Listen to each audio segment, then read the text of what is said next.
नमस्कार, मेरा नाम आलोक है। आप लाइव स्ट्रीम देख रहे हैं। भारत सरकार द्वारा आयुष डॉक्टरों को सर्जरी की अनुमति मिलने के बाद कहीं ना कहीं इंडियन मेडिकल एसोसिएशन के जितने डॉक्टर्स हैं वो सभी नाराज़ हो गए हैं। उन सभी ने हड़ताल का आह्वान किया है। आज पूरे दिन इंडियन मेडिकल एसोसिएशन के जितने डॉक्टर्स हैं वो सभी हड़ताल पर हैं। सुबह 6 बजे से लेकर के शाम के 6 बजे तक की हड़ताल रहेगी।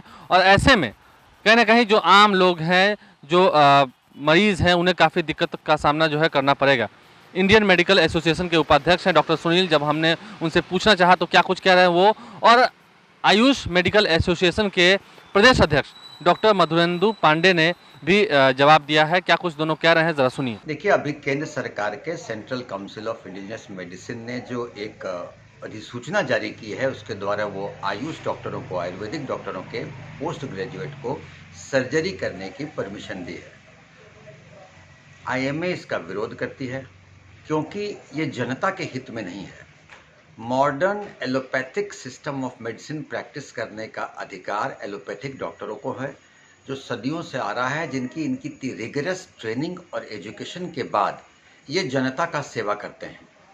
आप अगर ये अधकचरे नॉलेज वाले को, अधकचरे में माफ़ कीजिएगा, अधकचरे कहता हूँ क्योंकि इस विज्ञान की जिन्होंने पढ़ाई नहीं की है, अगर उनको ये अधिकार दे दें तो स्वास्थ्य व्यवस्था चरमरा जाएगी।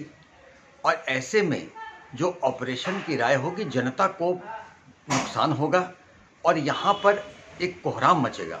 तो हम इसका विरोध करते हैं क्योंकि आप निश्चित ही, मुझे किसी भी पैथी से कोई विरोध नहीं है। हर पैथी का मैं सम्मान करता हूँ और आयुष डॉक्टरों का भी सम्मान करता हूँ। वो एंशिएंट है, वो अपना करें। मगर आज तक क्या आपने सुना है कि किसी आयुर्वेदिक डॉक्टर के द्वारा कोई अमुक व्यक्ति जाके गॉल ब्लैडर का ऑपरेशन कराता हो, मोतियाबिंद का ऑपरेशन कराता हो? तो हमें लगता है कि ये पूरी तरह एक कॉन्सेप्ट ही जो है वो जन भावनाओं के और जनता के आकांक्षाओं के अनुरूप नहीं है।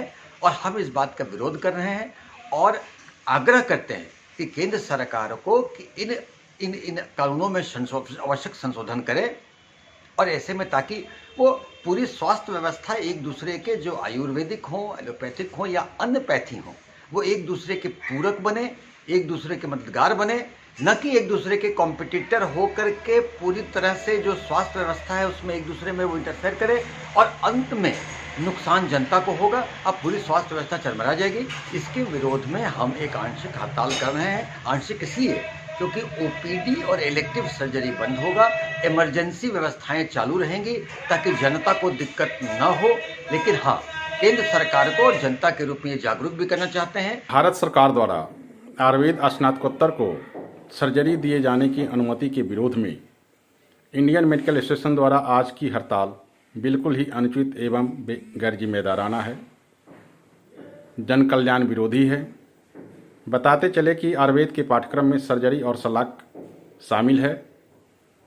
इंडियन मेडिकल एसोसिएशन और आधुनिक चिकित्सकों द्वारा जानकारी के अभाव में आयुर्वेद चिकित्सकों पर और भारत सरकार पर जो दबाव बना रही है कि मिक्सोपैथी होगी, इंडियन मेडिकल एसोसिएशन और आधुनिक चिकित्सकों द्वारा पहले से ही मिक्सोपैथी करते आ रही है। आप जान लें कि एमबीबीएस डॉक्टर भी आयुर्वेद की दवा लिखा करते हैं। यहाँ तक कि सर्जरी जो सर्जन हैं आधुनिक चिकित्सक के, वो भी पहले आयुर्वेद की दवा लिखते थे। स्किन से रिलेटेड या दर्द से रिलेटेड जितनी भी दवा होती थी सब आधुनिक चिकित्सक लिखते थे। इसके बावजूद भी आज जब भारत सरकार ने देश की चिकित्सा व्यवस्था को सुदृढ़ करने के लिए आयुर्वेद स्नातकोत्तर को सर्जरी देने की अनुमति दी है, तो फिर इंडियन मेडिकल एसोसिएशन द्वारा विरोध करना बिल्कुल ही जायज़ नहीं है। यह बिल्कुल ही अनुचित और गलत कदम है। इंडियन मेडिकल एसोसिएशन को सोचना चाहिए, समझना चाहिए कि देश की चिकित्सा व्यवस्था को सुदृढ़ करने के लिए भारत सरकार ने एक दूरगामी सोच रखकर ऐसा कदम उठाया है। तो आपने दोनों की बातों को सुना है। आयुष डॉक्टरों को मिली सर्जरी की अनुमति के बाद कहीं ना कहीं जिस तरीके से आईएमए के जितने डॉक्टर्स हैं वो इसका विरोध कर रहे हैं, तो डॉक्टर मधुरेंदु पांडे इस पर कह रहे हैं कि ये जन विरोधी बातें हैं और डॉक्टर्स को इस पर सोचना चाहिए। वहीं डॉक्टर सुनील भी इस पर अपनी बातों को रख रहे थे, आपने सुना है। तो दोनों ही डॉक्टर्स की बातों को हमने अब तक सुनाया है। अब देखने वाली बात यह है कि जब दो चिकित्सक ही आपस में लड़ पड़े हैं, दो गुट ही आपस में लड़ पड़ा है, तो खामियाजा तो आम लोगों को भुगतना ही पड़ेगा। खैर, देखते हैं बीच का रास्ता कब तक निकलता है। आप लाइव स्ट्रीम देखते रहें, हमारे चैनल को सब्सक्राइब कर लें, साथ साथ फेसबुक पेज भी लाइक करें। धन्यवाद।